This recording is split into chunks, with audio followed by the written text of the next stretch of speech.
Mythe sur l'alimentation des bébés. Vrai ou faux? Entre les conseils de la famille, les avis des amis et les idées reçues, il peut être difficile de savoir quoi ou qui croire. L'alimentation d'un bébé soulève souvent de nombreuses questions et avec elle, beaucoup de croyances bien ancrées. Faisons le tri ensemble. Les croyances sur l'appétit et les besoins alimentaires. Un enfant ne se laissera pas mourir de faim. On entend souvent cette phrase pour rassurer les parents d'un enfant qui mange peu ou refuse certains aliments. Pourtant, ce n'est pas toujours vrai. Certains bébés, notamment ceux qui présentent des troubles alimentaires ou des difficultés sensorielles, peuvent réellement réduire leurs apports au point d'impacter leur croissance. Il est donc essentiel d'observer son enfant et de demander conseil à un professionnel de santé si les repas deviennent source de stress ou si la prise alimentaire est insuffisante. S'il a faim, il finira bien par manger ce qu'on lui propose. Pas si simple. Certains enfants préfèrent rester à jeun, sans manger, plutôt que de manger un aliment qui leur pose problème, par sa texture, son goût ou parce qu'ils n'en ont pas envie, n'ont pas faim ou sont dégoûtés de cet aliment. La meilleure stratégie pour favoriser une alimentation variée, c'est de respecter le rythme et de proposer régulièrement de nouveaux aliments sans forcer. Manger un plat froid qui nous dégoûte ne nous aide pas à l'aimer par la suite. Au contraire. S'il refuse un aliment, c'est qu'il ne l'aime pas. Un bébé peut grimacer à la première proposition d'un aliment. Et c'est normal. On appelle ça le réflexe gusto-facial. Il peut aussi refuser un aliment pour de nombreuses raisons. Trop nouveau, texture surprenante, fatigue. Il faut parfois proposer un aliment 10 à 15 fois avant qu'il soit accepté. L'important est de persévérer et le présenter sous différentes formes, sans pression et sans perdre patience. Par exemple, la carotte peut être proposée crue, cuite, en rondelles comme en purée, avec ou sans sauce. Refuser la carotte peut aussi vouloir dire « je n'aime pas la carotte crue, mais la purée de carotte, j'adore ». Peut-être qu'après un certain nombre de présentations, l'enfant finira par l'aimer, surtout si ses parents le consomment régulièrement. Ou peut-être celui-ci ne fera finalement pas partie de son panel alimentaire, la liste des aliments qu'il consomme. Et ce n'est pas un problème. Les croyances sur la diversification alimentaire. Il faut commencer par des compotes, car c'est plus doux, plus facile à accepter pour bébé. Mieux vaut commencer la diversification avec des légumes qu'avec des fruits. Mais bonne nouvelle, certains légumes ont un goût naturellement doux et sucré. La carotte, la courge ou encore la patate douce sont de bons premiers choix pour habituer bébé aux saveurs salées tout en douceur. Le lait maternel ou infantile ayant déjà une saveur légèrement sucrée, les bébés naissent avec une appétence naturelle pour le sucré. Pour élargir leur répertoire gustatif, l'important est donc de proposer une diversité de saveurs dès le début. Les fruits viendront ensuite, mais pas de précipitation. Bébé a toute la vie pour aimer le sucré. Et n'oublions pas qu'une exposition précoce et répétée aux légumes, notamment ceux au goût plus amer comme les épinards ou les brocolis, augmente les chances que l'enfant les accepte plus tard. Donc ne nous privons pas de lui faire découvrir tous les légumes, même ceux que l'on apprécie moins. Le sucré doit être évité à tout prix pour ne pas créer une addiction. Les bébés aiment naturellement le goût sucré, mais ce n'est pas une raison pour interdire totalement ces saveurs.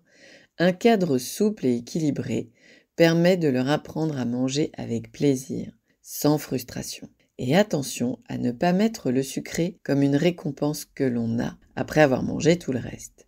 Le sucré, au même titre que le salé, est intéressant à découvrir pour bébé sans en faire ni un ennemi ni une récompense. C'est bien de donner 3 jours le même légume quand on démarre la diversification. On entend souvent qu'il faut proposer le même légume pendant 3 jours d'affilée au début de la diversification. En réalité, ce n'est pas une règle absolue. Varier les légumes dès le départ permet à bébé de découvrir un maximum de saveurs et d'enrichir son répertoire gustatif. L'important est de lui offrir des aliments simples, sans mélange au début, pour qu'il apprenne à reconnaître chaque goût. Bien sûr, si vous avez un doute sur une éventuelle allergie, prenez conseil auprès de votre pédiatre qui vous guidera dans ses propositions. Il faut finir son assiette pour bien grandir. Forcer un enfant à terminer son assiette peut perturber ses mécanismes naturels de faim et de satiété. Mieux vaut lui faire confiance et respecter ses signaux internes. J'ai faim, je n'ai plus faim. Et cela n'a rien à voir avec le fait que mon assiette soit vide ou pas. Un bébé en bonne santé, c'est en général ce dont il a besoin. À nous de lui faire confiance. Les croyances sur les textures et les modes d'alimentation. S'il a un réflexe nauséeux, c'est qu'il n'est pas prêt pour les morceaux. Le réflexe nauséeux est une réaction naturelle de protection qui diminue avec le temps et l'expérience. Il ne signifie pas que l'enfant n'est pas prêt pour les morceaux, mais plutôt qu'il a besoin d'un temps d'adaptation ou que la taille ou la texture du morceau ne sont pas adaptées. Continuer à proposer des textures variées en douceur l'aidera à progresser. Si la transition vers d'autres textures reste difficile, n'hésitez pas à en parler à votre médecin qui pourra vous orienter vers un orthophoniste. Il faut absolument démarrer la diversification avec des purées lisses. Pas forcément. La diversification menée par l'enfant, la DME, permet au bébé d'explorer des morceaux adaptés à son âge et à sa capacité. C'est aussi une option envisageable si bébé a 6 mois révolus. L'essentiel est que les textures soient adaptées aux capacités motrices de l'enfant pour éviter les fausses routes et que les aliments proposés tiennent compte de ses besoins en énergie. La DME, c'est mieux pour démarrer la diversification.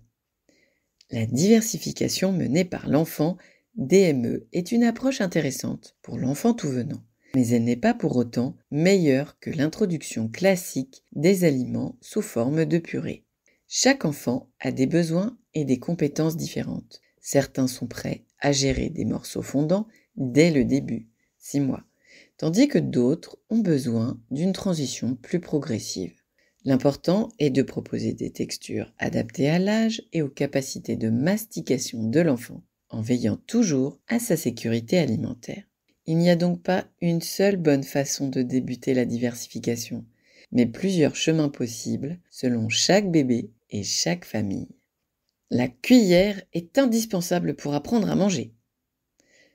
Pas tout à fait. Il faut du temps et une bonne coordination entre ses yeux, sa main et sa bouche pour gérer la prise à la cuillère. Donc au début, l'apprentissage de l'alimentation passe aussi par les doigts et c'est normal. On peut aussi donner à bébé une cuillère dans sa main en même temps que l'adulte lui propose à manger avec une autre cuillère pour qu'il se familiarise et commence à apprendre le geste. Les croyances sur les rythmes et les habitudes alimentaires. S'il refuse de manger, c'est un caprice. Un bébé ne fait pas de caprice. Il exprime un besoin ou une difficulté. S'il refuse un aliment, il peut être fatigué, malade, stressé ou tout simplement ne pas avoir faim. Observer son comportement et s'adapter à ses envies est essentiel. S'il refuse de manger, ça peut être juste qu'il respecte son rythme de faim. Un bébé doit manger toutes les 3 heures. Chaque enfant a son propre rythme. Certains ont besoin de manger plus souvent, d'autres peuvent espacer naturellement leur repas après plusieurs mois de vie. Il est préférable de se fier aux signaux de faim et de satiété plutôt qu'un horaire rigide. À quoi peut-on dire ou voir que son bébé a faim ou n'a pas faim? En tant que parent, c'est vous les experts de votre bébé. Il n'aime pas les légumes. C'est un caprice, il faut le forcer. Bébé refuse ses légumes, ce n'est pas un caprice, et surtout, inutile de le forcer. Découvrir de nouveaux goûts prend du temps, et un aliment peut nécessiter plusieurs expositions avant d'être accepté. Si bébé fait la grimace ou repousse son assiette, pas de panique. Mieux vaut lui reproposer ce légume plus tard, sous une autre forme, ou associé à une texture qu'il apprécie. L'important, c'est de garder une approche positive et détendue autour des repas. Forcer un enfant à manger risque au contraire de créer du stress et du rejet vis-à-vis des aliments. Avec patience et bienveillance, bébé élargira son répertoire gustatif à son rythme. De mon temps, l'alimentation, ça ne se passait pas comme ça. Vous êtes beaucoup trop laxiste avec les enfants. C'est vrai, les pratiques alimentaires ont évolué et c'est une bonne chose. Autrefois, on imposait souvent des règles strictes. Finir son assiette, manger à heure fixe, accepter tous les aliments sans broncher. Aujourd'hui, on sait que l'apprentissage alimentaire se fait dans un climat de confiance et de respect du rythme de l'enfant. Un bébé qui explore, qui touche, qui grimace n'est pas un enfant capricieux, c'est un enfant qui découvre. L'objectif n'est pas d'être laxiste, mais de l'accompagner avec bienveillance pour qu'il développe une relation saine avec l'alimentation. Manger, ce n'est pas juste avaler des nutriments, c'est aussi un plaisir et une expérience sensorielle qui se construit jour après jour dans la confiance avec l'adulte. Les troubles alimentaires pédiatriques, c'est à la mode, il n'y en a jamais eu autant. On entend souvent dire que les troubles alimentaires pédiatriques sont une mode et qu'avant les enfants mangeaient sans problème. En réalité, ces difficultés ont toujours existé, mais elles étaient moins bien identifiées. Aujourd'hui, on comprend mieux les mécanismes impliqués et on sait que certains enfants ont de réelles difficultés à s'alimenter, bien au-delà d'un simple refus ou d'un caprice. Plutôt qu'un effet de mode, il s'agit surtout d'une meilleure reconnaissance de ces troubles, ce qui permet d'accompagner les familles de manière adaptée et bienveillante. Un enfant qui ne mange pas n'a pas juste besoin de patience ou de fermeté, mais d'un accompagnement spécifique pour l'aider à développer ses compétences alimentaires. L'alimentation des bébés est un sujet qui suscite beaucoup d'idées reçues, parfois culpabilisantes pour les parents. En réalité, chaque enfant a son propre rythme et ses besoins spécifiques. L'essentiel est de lui offrir un cadre rassurant, de la variété et de l'accompagner avec bienveillance dans ses découvertes alimentaires. Et si des doutes persistent, pensez à consulter un professionnel de santé, pédiatre, orthophoniste, diététicien, pour vous aider à y voir plus clair.